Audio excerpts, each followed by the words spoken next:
celebrated at the Eldorado Chapel, located behind the Basilica on the second floor above Archbishop Alberto. Pets, whether small or large breeds, are not allowed inside the Basilica or within the Basilica grounds. Thank you for your cooperation and helping us maintain the reverence, safety, and order of our Basilica. May God bless you.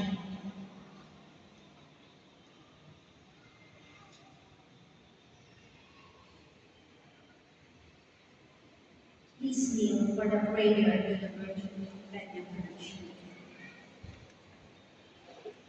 Please also.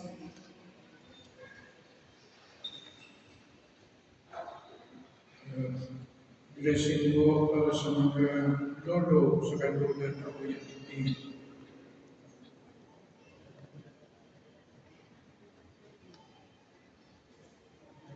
Let us pray. Loving and faithful God, we thank you for the gift of your our grandparents. Through their wisdom, love, and guidance, they reflect your enduring care for us. Bless them with peace, joy, and strength. Grant them comfort in weakness, hope in trials, and the loving support of their families. May they continue to be signs of your faithfulness and sharers in Christ's pastoral mystery. Keep them safe in your embrace, and may we always honor, love, and care for them. We ask this through Christ our Lord. Amen. The Lord be with you. And with your spirit. May Almighty God bless you, the Father, the Son, the Holy Spirit. Amen. Go in the peace of the Lord. Thanks be to God. Viva la Virgen! Viva! Viva!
Kasi yung ano ko,